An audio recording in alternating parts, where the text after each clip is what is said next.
অবরুদ্ধ নিশীথ পর্ব সংখ্যা ১৬-১৭। লেখনীতে তেজস্মিতা মুর্তজা। গল্প পাঠে আমি অরোরা ইসলাম। সন্ধ্যার পর আরো দুবার বমি করেছিল মার্জিয়া। অন্তু সোফার ওপর ছড়িয়ে ছিটিয়ে থাকা কাপড়গুলো ভাঁজ করে ঘরটা ঝাড়ু দিয়েছে। অন্তিক খুব খিটখিটে মানুষ। বিছানায় বসার সময় চাদরে হাত বুলিয়ে বসার অভ্যাস আছে। কিটে প্রেগনেন্সি পজিটিভ এসেছে। তারপর বেশ কিছুক্ষণ নিঃশব্দে কেঁদেছে মার্জিয়া। রাবিয়া প্লেটে করে ভাত আনলেন। মার্জিয়া খেতে অস্বীকার করলো। রুচি নেই তার। অন্তু জিজ্ঞেস করেছিল, নিজে টের পাননি শরীরের এই অবনতি দেখেও? মার্জিয়া সেসব এড়িয়ে কাতর স্বরে বলল, তোমার ভাই আসছে না কেন অন্তু? আমার ভালো লাগছে না এমনিতেই শরীরটা, তার উপরে এই টেনশন। অন্তু মার্জিয়ার কাতর মুখ থেকে নজর ফেরাই, গম্ভীর স্বরে বলে, টেনশন না করুন, আব্বু মসজিদ থেকে আসলে বলছি কিছু একটা করা যাবে। আপনি চুপচাপ শুয়ে থাকুন, পারলে কিছু খেয়ে নিন। এই সময় নিজের সাথে সাথে আরেকটা প্রাণীর যত্নে থাকতে হবে আপনাকে। রাবেয়া খুব জোর করে কয়েক লোকমা খাবার তুলে দিতে পারলেন মার্জিয়ার গালে। কেঁদে কেঁদে চোখ মুখ বসিয়ে ফেলেছে। দিন শেষে মেয়েটা অন্তিককে ভীষণ ভালোবাসে, এ চিরন্তন সত্য। অন্তু চলে এলো বাইরে। তার মাথায় বহু নেতিবাচক ভাবনা আসছিল। সেই দিন একটা গুন্ডা ধরনের নোংরা লোকের সাথে কোথাও যাচ্ছিল অন্তিক। অন্তুর মাথা ভার হয়ে এলো। কি অধঃপতন অন্তিকের! আমজাদ সাহেবকে তার ছেলের ব্যাপারে এমন কথা কিভাবে বলা যায়? দিন দিন পারিবারিক পরিস্থিতি এত সংকটপূর্ণ হয়ে উঠেছে কেন? আমজাদ সাহেব জামায়াত শেষে ফিরলেন। দুবার আব্বু বলে ডেকেও কিছু বলতে পারছিল না অন্তু। আমজাদ সাহেব গম্ভীর হলেন। কথা কেন এমন গলায় আটকাবে? স্পষ্ট কথা বলতে শেখাইনি আমি? চোর বা অপরাধীরা কথা সাজাতে গিয়ে হুমড়ি খায়, তুই কি সেরকম কিছু বলতে যাচ্ছিস? অন্তু দীর্ঘশ্বাস ফেলে বলল, তোমার ছেলে কাল সকালে বেরিয়েছে, এখন অবধি বাড়ি ফেরেনি। মানে প্রায় ১.৫ দিন হলো তার পাত্তা নেই বাড়িতে। আব্বু, তুমি চিন্তিত না হও, সে বাচ্চা নয়, চলে আসবে। তবুও তোমাকে জানানোর প্রয়োজন বলে মনে করলাম। শেষের দিকে অন্তু সামাল দেওয়ার ব্যর্থ চেষ্টা করে। আমজাদ সাহেব তাসবি রেখে উঠে গিয়ে পুকুরের পাশে জানালাটা আটকে দিয়ে বললেন, বাচ্চা বোঝাচ্ছিস? আসলে কি আমি এতই দুর্বল আর অপদার্থ হয়ে উঠেছি যে ছোট ছোট বিষয়গুলো নিয়ে নিতে পারছি না আজকাল? তেমনটা নয়, কিন্তু একের পর এক যা হচ্ছে, এটাকেই তবে জীবন বলে অন্তু।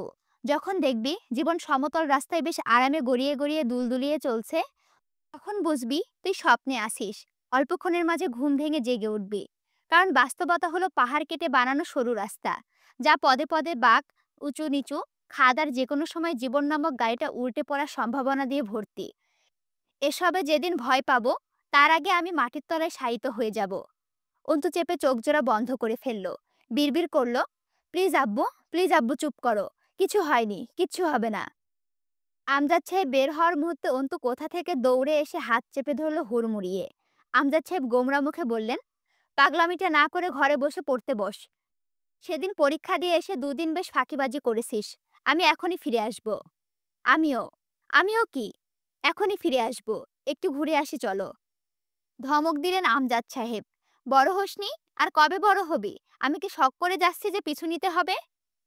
আব্বু, তুমিই বলতে, সন্তান বাপ মায়ের কাছে কোনো কালে বড় হয় না। সে আমি যত বড়ই হই, আমার বয়স যতটুকু বাড়ছে তোমারও বাড়ছে। সুতরাং তোমার তুলনায় আমি যা, তাই রয়ে গেছি কিন্তু। ঠিক বলছি না? অন্তু চাইল রসিকতার মাধ্যমে আব্বুর টেনশন কম করতে। আমজাদ সাহেব হার মানলেন। মৃদু ধমক দিয়ে বললেন, চাদর নিয়ে আয় যা, ঠান্ডা লাগে না গায়ে? অন্তিকের দোকান বন্ধ পাওয়া গেল। পাশের দোকানদার জানালো, কাল থেকে দোকানই খোলেনি। এরপর বেশ কিছুক্ষণ নীরব হয়ে দাঁড়িয়েছিল দুজন রাস্তার পাশে।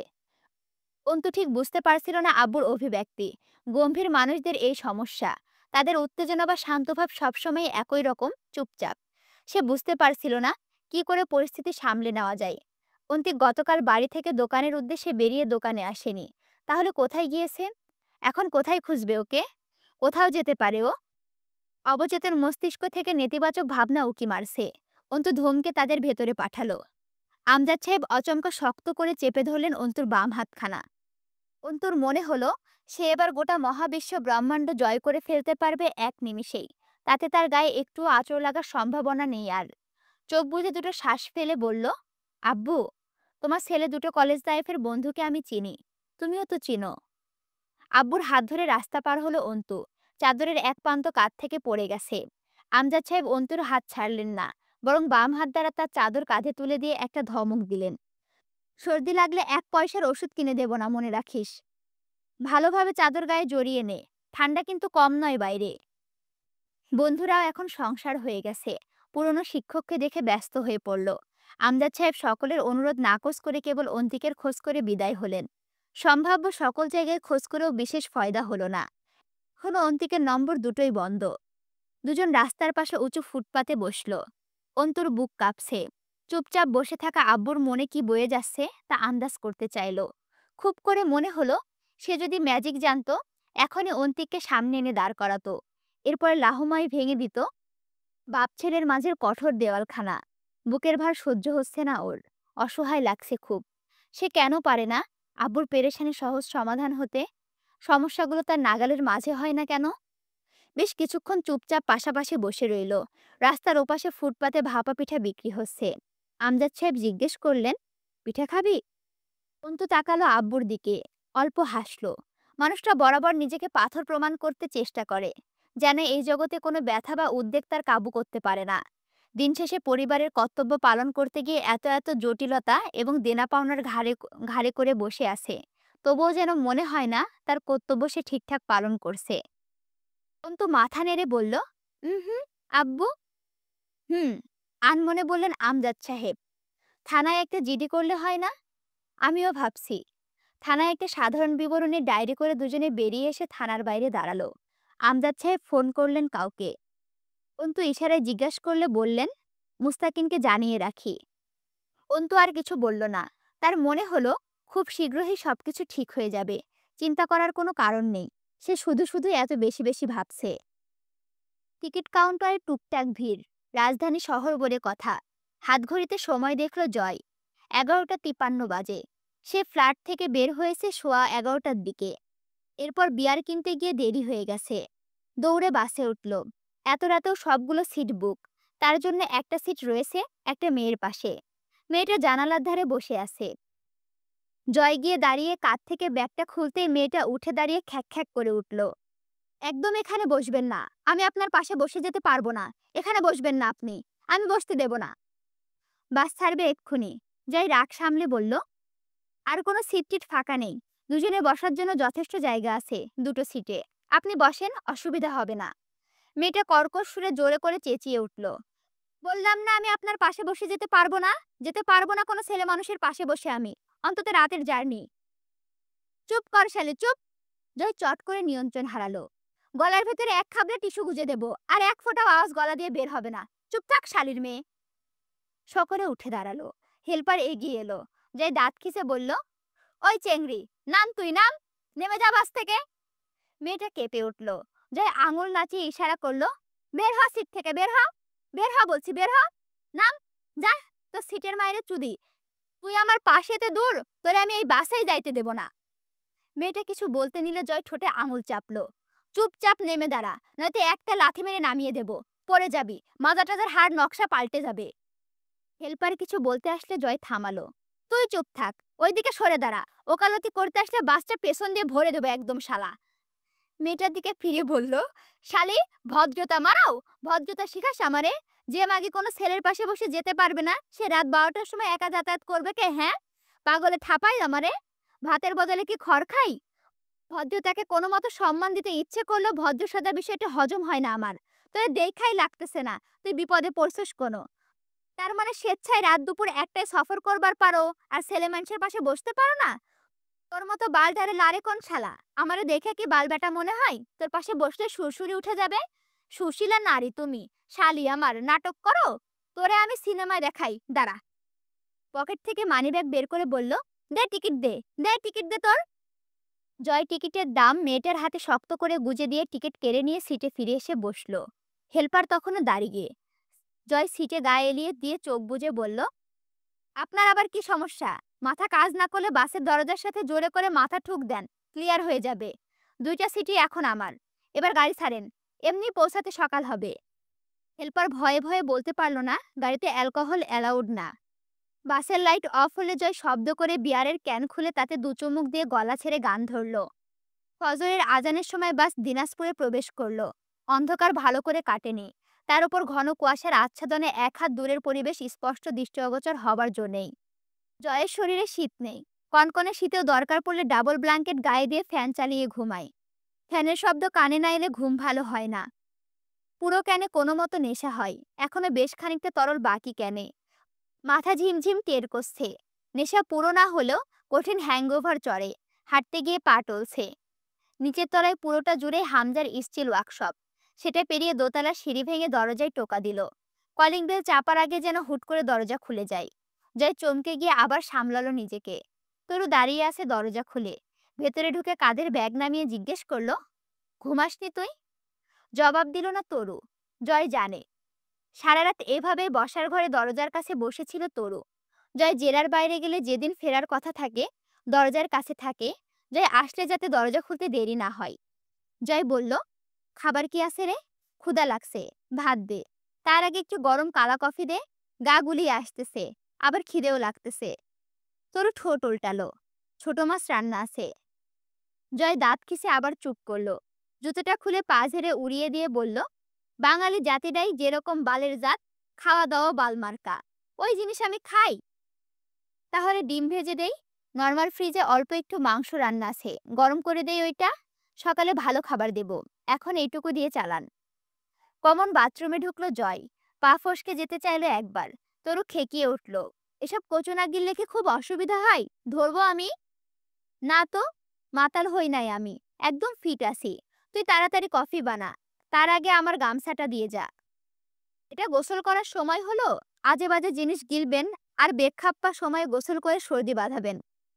জয় মাতালের মতো নাটকীয়ভাবে কাঁধ দুলিয়ে হাসল। সভ্য হয়ে নিয়ম মেনে কোন ছাড়া বড়লোক হইছে? আমি এত অসভ্য হয়েও বড়লোক। কফি পড়ে রইল ওইভাবেই। জয় গোসল করে বেরিয়ে সোজা এসে খাবার টেবিলে বসলো। এই পৌষ মাসের শীতে ভোর ৫টার দিকে গোসল করে কেউ এত নির্লিপ্তভাবে থাকতে পারে? তরু নাক কুচকালো। খাবার দিয়ে চলে যাবার সময় জয় ডাকলো, এ, চেয়ারে বস। আপনি খান, আমি ঘুমাবো। জয় শুনল না। বলল, তুই তো রাতে খাসনি। তরু থতমত খায়। খাইনি মানে? বাংলা কথা বুঝিস না? আমি আসলে খাবি, তাই খাসনি। পুরোপুরি নিশ্চিত জয়। তরু লজ্জা পেল। আপনি খান। জয় মৃদু ধমক দিল, তুই না বললেও খাবো আমি। বসে পড়, প্লেটে খাবার নে। একা একা খাইতে ভাল লাগে না আমার। খেতে খেতে একবার তাকালো জয় তরুর দিকে। নির্দ্বিধায় সুন্দরী, মায়াবতী উপাধি পাওয়ার যোগ্য। আজ এই নির্ঘুম রাতের শেষে জয়ের ক্লান্ত আধমাতাল চোখে আরো সুন্দর দেখতে লাগছে। তার যত্নের কেউ নেই কোথাও, তরু ছাড়া। হুট করেই চোখ ধরে গেল জয়ের। সে চোখ নামালো, তরু তাকালো। ভেজা চুল, পরনে সাদা লুঙ্গি, ঘাড়ে গামছা, মাথা নিচু করে খাচ্ছে আর পা দোলাচ্ছে জয়। তরু দেখার মাঝেই হুট করেই বলল, জয়, এভাবে তাকিয়ে থাকিস না। তোর নজরে প্রেমে টেমে পড়ে গেলে শেষে জাত যাবে। তরু হেসে ফেলল, মাথা নুইয়ে নিল। জয় দেখল স্নিগ্ধ হাসি তরুর। মেয়েটা চঞ্চল, তবে তার সামনে আসলে খুব গুছিয়ে নেয় নিজেকে। একজন কর্তব্যপরায়ণ নারী হয়ে ওঠে। শেষ রাতে তাদের এই নেশাভোজ্যের অভ্যাস খুব পুরনো। তরু হাসি সামলে বলল, প্রেমে পড়ার হলে কবে পড়তেন? একটু থেমে আবার বলল, আপনার আসলেই ভালোবাসা আসেনি কোনোদিন আমার প্রতি? জয় বাচ্চাদের মতো মাথা নাড়ল। হুম, ভালোবাসা জিনিসটা আমার সিস্টেমের বাইরে। ওসব বুঝি না আমি। তোর ওপর কোনোদিন ভালোবাসা আসেনি, তবে মায়া আছে একটা। তরু ভুরু কুচকায়, অবাক হয়। মায়া? তা কেন? সে আশা করেনি জয়ের মুখে এমন কথা কখনো শুনবে। সেবা যত্ন করিস, তার ভাড়া। রসিক একটা হাসি হাসে জয়। তরু স্মিত হাসে, চোখ ফেরায় না। খানিক পর জয় আনমনে বলে, কারণ আমারে কেউ কোনোদিন নিঃস্বার্থভাবে ভালোবাসে নাই। ভালোই বাসে নাই। আমার মনে হয় তুই একমাত্র একটা পাগল, যে কিনা আমাকে বিনা স্বার্থে কোনো উদ্দেশ্য ছাড়াই মনোযোগ ও ভালোবাসা দিয়েছিস। চালাক হ তরু, প্রতিরোধ গড়ে তোল আমার বিরুদ্ধে। বিদ্রোহ কর, বিদ্রোহ। জয়দের ভালোবাসতে নেই। তরু চমকে উঠল, খালা খালো আপনাকে? জয় হেসে ফেলল কেমন করে যেন। অর্ধেকটা খাবার ভাত প্লেটের মাঝে পানি ঢেলে হাত ধুয়ে ফেলল, চেয়ারে হেলান দিয়ে বসে বলল, আমি বিশাল বড় লোকের চ্যাংড়া। কথাটা বলেই চোখ মারল জয়। বাপের সমস্ত সম্পত্তির একমাত্র মালিক আমি। এমনিতেও আমি বেশি দিন দুনিয়ায় থাকবো না। তাতে আমার সব কিছু অটোমেটিক্যালি আমার পালনকারীদের হয়ে যাবে। যেটাকে তুই তাদের ভালোবাসা বলতে চাচ্ছিস, সেটা তথাকথিত যত্ন আমি রাস্তার কারোর কাছেও পেতাম। আমার নামে আমার ধোঁকাবাজ বাপ-মা মোটা টাকার গুদাম রেখে গেছে। তরু অবাক হয়। কিন্তু হামজা ভাই? জয়ের হাসিটা এবার রহস্যজনক দেখতে লাগলো। ঘাড়ে হাতের তালু ঘষতে ঘষতে বলল, ভালোবাসা আর প্রশ্রয়ের মাঝের পার্থক্য তুই বুঝিস না, না? আমিও বুঝতাম না। মাঝখানে একটু থেমে দুবার মাথা ঝাঁকে দিল জোর করে। ঝিমঝিমি করছে মাথাটা। সামলে বলল, ভালোবাসায় প্রশ্রয় কম থাকে, খুব কম। সেখানে কঠোর শাসন থাকে, আবার ক্ষেত্রবিশেষে প্রবল ছাড়। রাস্তার অপরিচিতকে তুই শাসন করতে যাবি না। যার ওপর টান লাগে, মায়ার টান, যেটারে তোর ভালোবাসা বলিস, তারই মানুষ শাসন করে।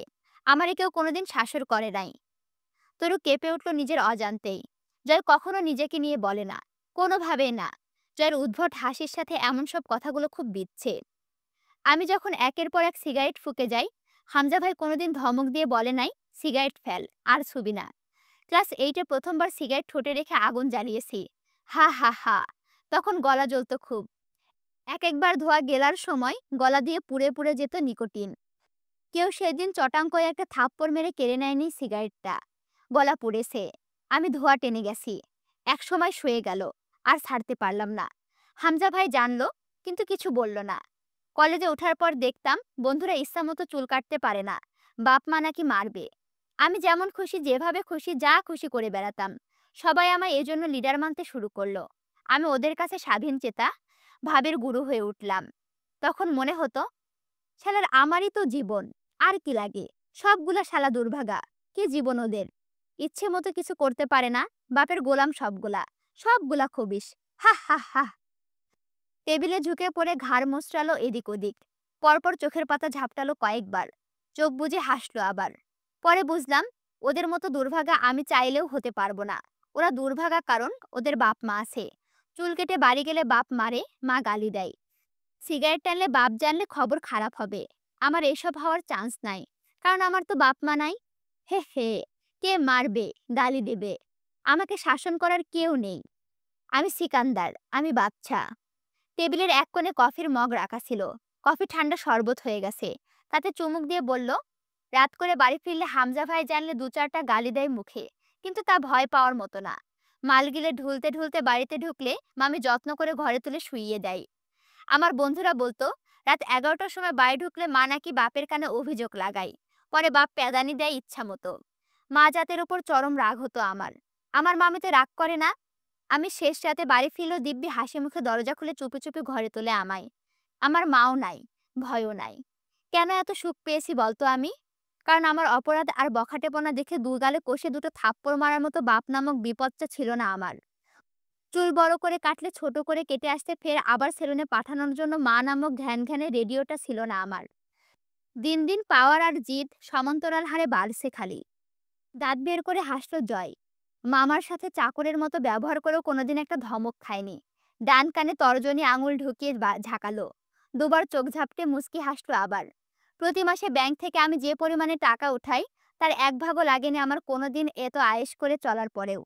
বাকিটা এইবারই খেয়েছে। আমায় কোনোদিন শাসন করা হয় নাই, আমারে ভালোবাসা হয় নাই। একটু থেমে বলল, অর্থাৎ একজন মানুষের জন্য তার আশেপাশের মানুষের ভালোবাসার প্রকার ভিন্ন। হামজা ভাই আমার প্রশ্রয়দাতা, কিন্তু ওই যে পাঁচজনের মতো ধমক টমক টাইপের ভালোবাসা পাই নাই আমি। তরুর মনে হলো, জয়কে দেখে যতই মনে হোক সে মাতাল হয়নি, সে বেশ ভালো রকমের ভিনটেজ কন্ডিশনে আছে। নয়তো তার উপর বোমা মেরেও একটা দুঃখের বা ব্যক্তিগত কোনো আলাপ করার উপায় নেই। সে বিড়বিড় করে বলল, সব বুঝেও কেন খারাপ হলেন আপনি? জয় উঠে দাঁড়ালো। পরে আবার চেয়ারে কনুই রেখে ঝুঁকে দাঁড়িয়ে বলল, খারাপ হয় না তরু, খারাপ জন্মায়। তরু প্রতিবাদ করল। উল্টো বললেন, খারাপ হয়ে কেউ জন্মায় না, পরে জীবনে ধারে তারা খারাপ হয়। মাতালের মতো মাথা দুলায় জয়। ও, ভুল বলেছি? তাহলে হবে হয়তো, কিন্তু আমার খারাপ হবার পেছনে কোনো কারণ নাই। আমি খারাপ, তাই আমি খারাপ, কারণ আমি খারাপ। মাথা ঝুঁকিয়ে খানিক চুপ থেকে আবার অন্য স্বরে বলল, যখন খারাপ হয়েছি তখন বুঝি নাই, আমায় কেউ ভালো হতে বলে নাই, অথবা খারাপ হওয়ার থেকে আটকায়নি। তা বুঝলাম তো এই তো সেই দিন। মানুষ 18 বছরে ম্যাচিউর হয়। আমি 25-এর কোঠায় পেরিয়ে ঠিক মতো কিছুই বুঝিনি। যা বুঝেছি তা বোঝা ঠিক হয়নি। হুটহাট জিজ্ঞেস করলো তরু, আপনি বিয়ে করবেন না? জয় ভাবুক হবার নাটক করলো। করলে তোকে করতাম, যত্ন তো কম করিস না আমার। কিন্তু বাইরের থালার স্বাদ চোখে বেড়ানো পাবলিক আমি। শুধু শুধু কাউকে ঘরে তুলে ঘর পাহারা দিতে। তাছাড়া ভালো না বেশি বিয়ে করা ঠিক না। আমি কারো প্রেমে পড়ি নাই কোনোদিন। তুই মায়ায় বেঁধেছিস, কিন্তু আমি জানি ওটারে ভালোবাসা বলে না। তোর যত্ন মনোযোগ আমার ওপর অপরিহার্য তরু। তুই ছাড়া দিন চলে না। কিন্তু কেন যে তোকে ভালোবাসতে পারলাম না। ভালোবাসলে সত্যি বিয়ে করে বাড়ি নিয়ে যেতাম। শালা আমার আর উন্নতি হবে না রে। তরুর চোখ দুটো সজল হয়ে উঠল। ভাঙা কণ্ঠে ক্ষোভের সাথে বলল, মায়া কেন লাগে? দয়া হয় আমার ওপর, তাই না? হুম, দয়া না, মায়া। মায়া কেন আছে? জয় এবার প্যাচপ্যাচে হাসল। আমিও অনাথ, তুই বাপ মা থেকেও অনাথ। চড়ে চড়ে খালাতো ভাই। আকাশ পুরোপুরি আলোকিত প্রায়। জয় রুমে যেতে যেতে বলল, খাওয়া শেষ করে একবার রুমে আয়। তরু জয়ের রুমে ঢুকলো মিনিট পাঁচেক পর। জয় জানালার ধারে দাঁড়িয়ে সিগারেট টান দিচ্ছিল। বোঝার উপায় নেই জয়কে, মাতাল নাকি স্বাভাবিক কিছুই বোঝা যাচ্ছিল না। তরুর উপস্থিতি টের পেয়ে বিছানার ওপর থেকে একটা ব্যাগ তুলে তরুর দিকে এগিয়ে দিল। এবার চুপচাপ আমার রুম থেকে বের হয়ে যাবি, উইদাউট এনি প্যান প্যান। তরু দেখলো ভেতরে একটা নীল শাড়ি। ডুকরে কান্না পেল। মাঝে মধ্যে এত নিষ্ঠুর আর রহস্যজনক লাগে জয়কে। কি বলে কি করে বোঝার উপায় থাকে না। জয় বারবার জিজ্ঞেস করে, কেন তরু ভালোবাসে জয়কে। তরু জানে না তা ভালোবাসা কিনা। তবে জয়ের কথা আসছে, নিজের অনুভূতির নতুন নাম পেয়েছে, মায়া। হ্যাঁ, মায়াই বটে। মায়া নয় তো কি। ছেলেটার জন্য অসীম মায়া লাগে তরুর।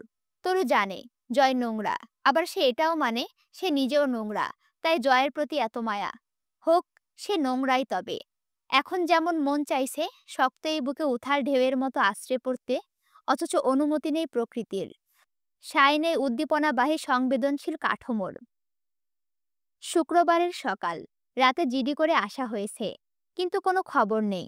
তবুও কেন যেন অন্তু আশা হতে পারছিল না। তার মনে হচ্ছিল সব ঠিক হবে। কিছুই হয়নি। আমজাদ সাহেব বাজারে গেলেন। তখন সকাল 10টা। অন্তু বসে পড়ছিল শীতের সকালে তপ্তহীন রোদে। যাওয়ার সময় আমজাদ সাহেব অন্তুর পাশে বসে ছোট্ট একটা লিস্ট তৈরি করে নিয়েছিলেন। রাবেয়া রসুন পেঁয়াজ কেটে রাখলেন সেই রোদেই। মার্জিয়াকে আর ডাকা হয়নি। সারা রাত নিশ্চয়ই না ঘুমিয়ে সকালের দিকে ঘুমিয়েছে এই শরীরে। ঘড়ির কাঁটা যখন দুপুর 11:30, আমজাদ সাহেব এলেন না। অথচ ওনার ফেরার কথা বড়জোর 11:30টাই। চারিদিকে জুম্মার আজান ফুরিয়ে এলো, তিনি ফিরলেন না। অন্তু বারবার গিয়ে গেটের কাছে গিয়ে দাঁড়িয়ে থেকে আসছে। আব্বুর দেখা না পেয়ে ফিরে এসেছে। রাবেয়া অতিষ্ঠ হয়ে বসেছিলেন। সময় পেরিয়ে দুপুর 2টো বাজলো। আমজাদ সাহেব এলেন না। অন্তুর ভাবনাতে টনক নড়ল। সে কমপক্ষে 20-25টা কল করেছে এতক্ষণে আব্বুর নাম্বারে। বারবার ফোন বন্ধ বলার পরেও। ছাদে গিয়ে দাঁড়িয়ে থেকে এলো। দূর রাস্তার মোড় অবধি চেয়ে রইল কতক্ষণ। আমজাদ সাহেবের পাত্তা নেই। রোদ গায়ে লাগছিল না অন্তুর। সে দাঁড়িয়ে রইল ছাদের রেলিং ঘেঁষে ঘোলা চোখে। মনটাকে কেটে ভেতর থেকে আলাদা করে ফেলতে ইচ্ছে করল। আজে বাজে চিন্তারা ভিড় করেছে সেখানে। খুব জ্বালাতন করছে। দুপুরে রান্না হয়নি, খাওয়াটাও হয়নি।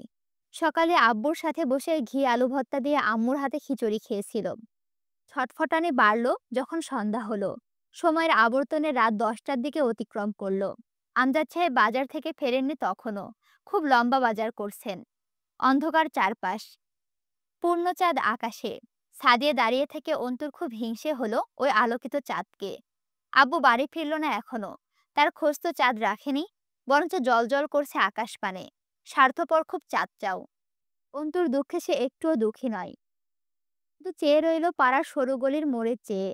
বারবার চোখে ভেসে আসছে আমজাদ সাহেব বাজারে থলে হাতে সরু রাস্তা দিয়ে ঢুকছেন। হ্যালুসিনেশন হতে থাকলো অন্তুর।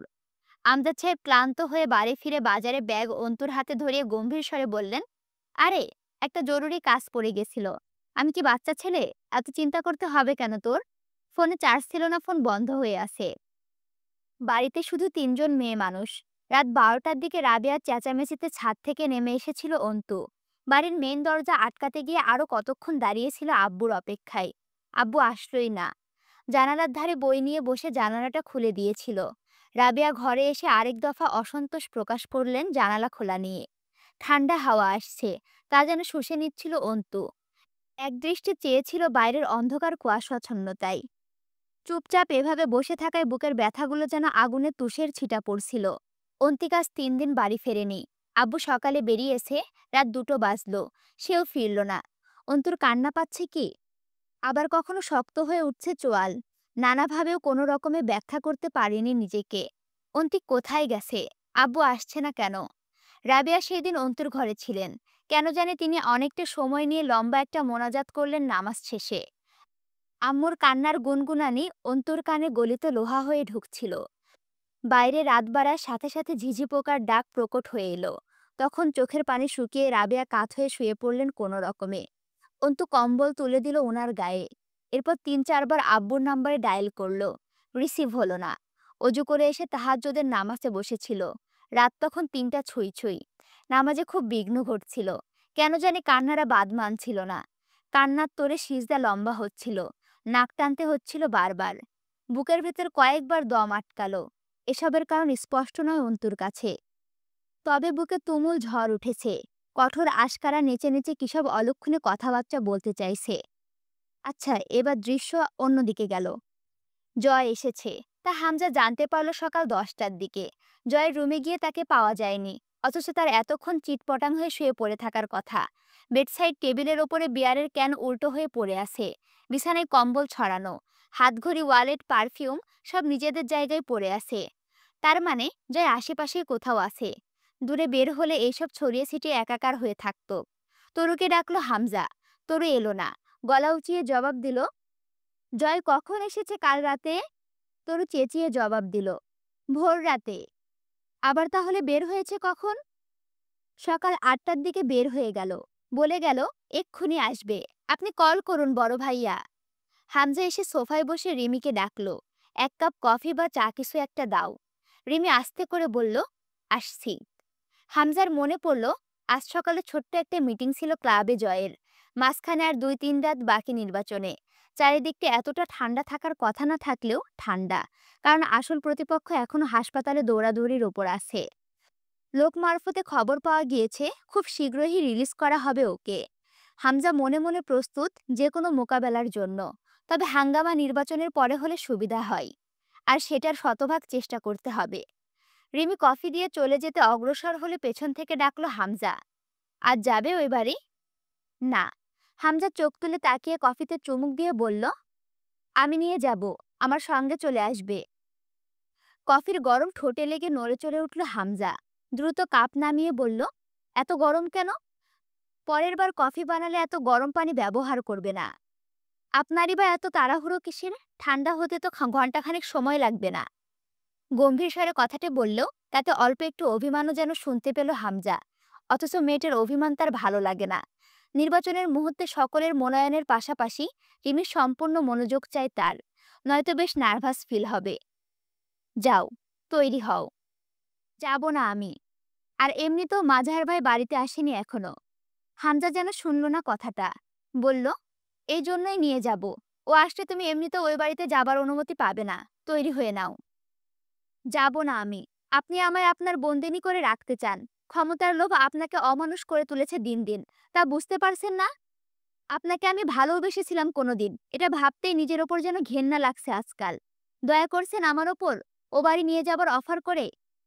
যথাসম্ভব অস্পষ্ট ভাষায় কথা বলল রিমি। হামজা কফির মগ সেন্টার টেবিলে রেখে হাসল। অসীম ধৈর্যশীল এক পুরুষের মতো নিজেকে সামলে নিয়ে বলল, নিজেকে চেনা যতটা মুশকিল, তার চেয়েও বেশি কঠিন হলো নিজের মানুষদের চিনতে পারাটা। তুমি চিরকাল ওই বাড়ির সকলের হাসি মুখ আর আদুরে আচরণ পেয়ে বড় হয়েছ। ওদের ব্যাপারে তোমার ধারণা ওই অবধিই সীমাবদ্ধ।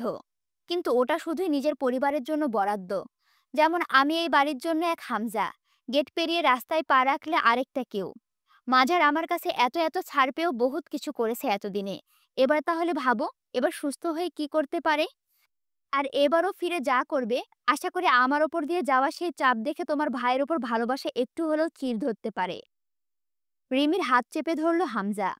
রিমি তার ছিটকে ছড়িয়ে নিয়ে বলল, আমার ভালোবাসায় চির ধরাতে খুব চেষ্টা করে যাচ্ছেন, তাই না? আল্লাহ জ্বালিয়ে ভস্ম করে দিক আপনার চেষ্টাকে। দরকার পড়লে এই বাড়িতে পচে মরব। যখন আপনার মতো জাহিলের সাথে বিয়ে হয়ে গিয়েছে আমার, তখন আপনার বাড়িতে মরণ হোক আমার। আপনার মতো অমানুষ শত্রুতা পুষবে, এটা আর এমন অস্বাভাবিক কি?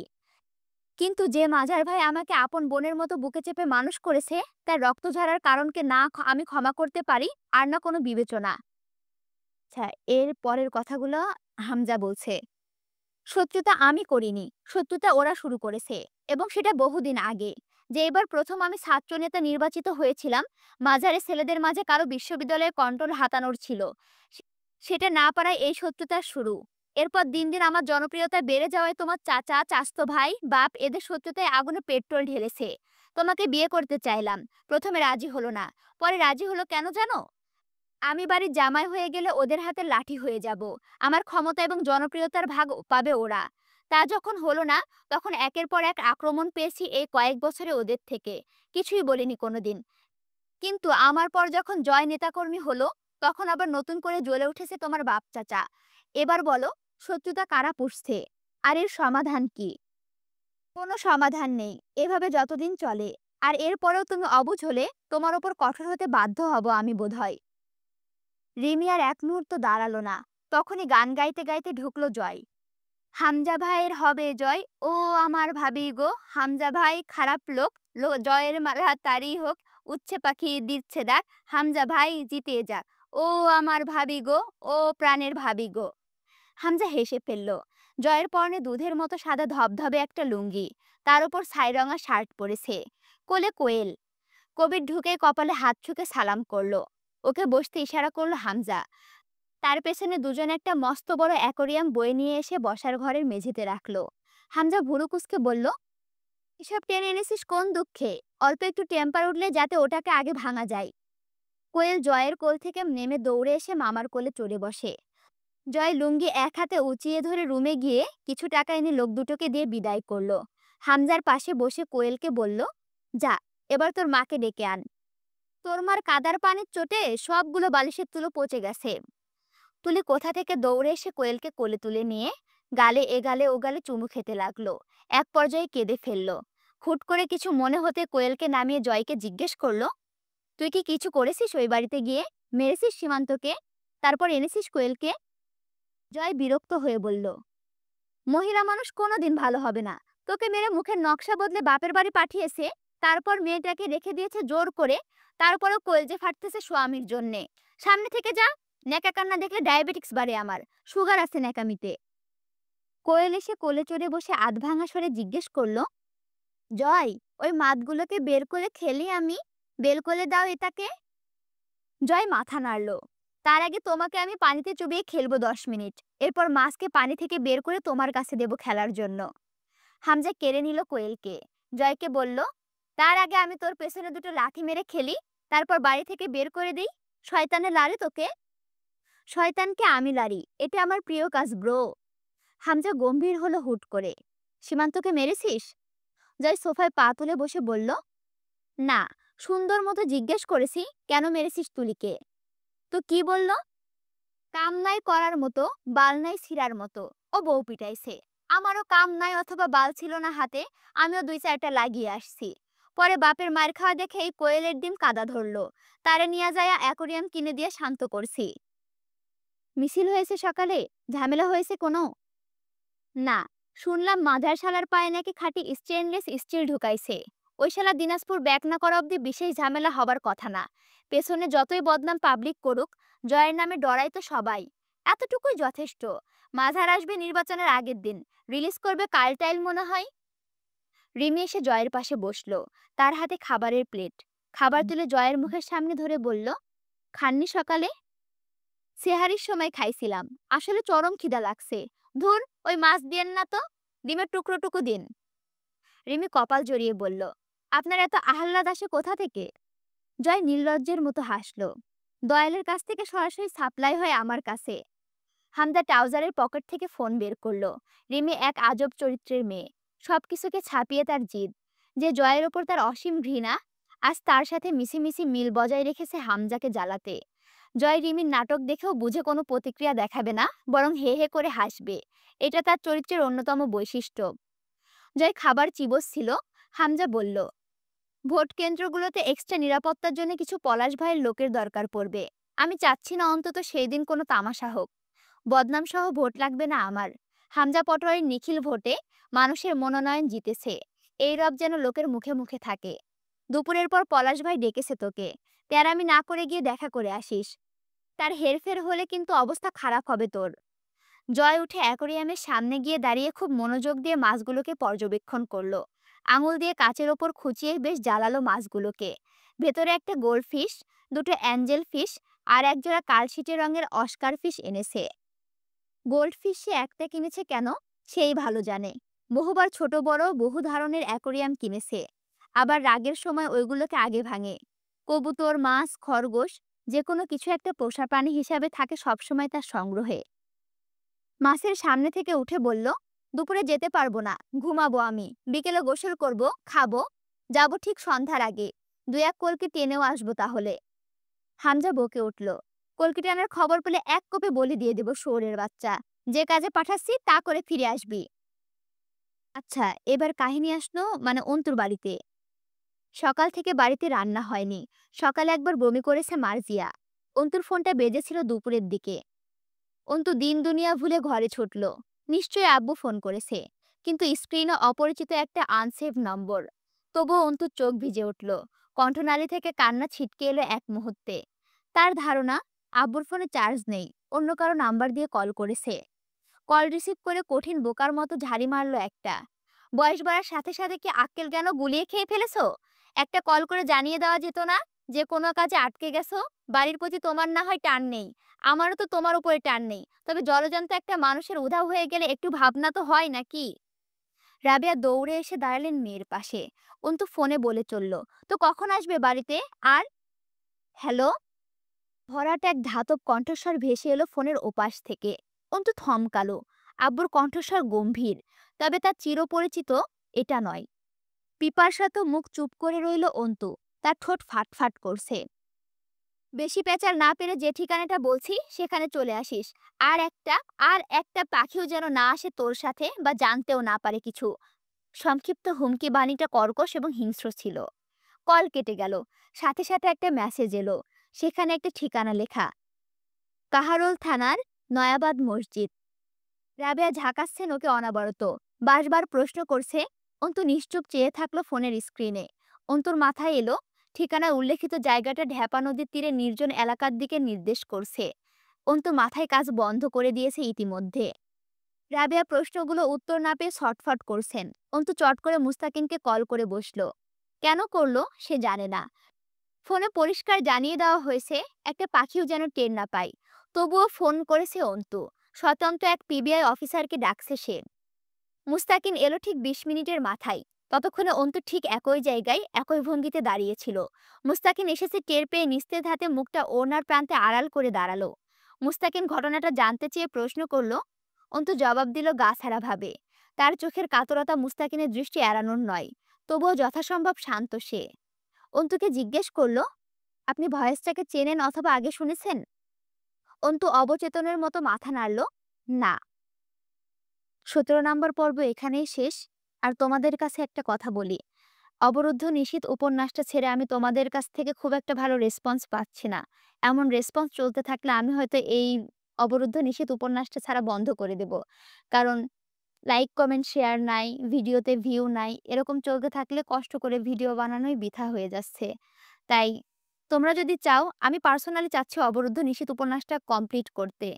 কিন্তু যদি এরকম চলতে থাকে সম্ভব হবে না। তোমরা যদি চাও তাহলে অবশ্যই লাইক, কমেন্ট, শেয়ার করো। তোমার বন্ধুদের কাছে পাঠিয়ে দাও আমার ভিডিওটা এবং সাথে থাকো আমার। আল্লাহ হাফেজ।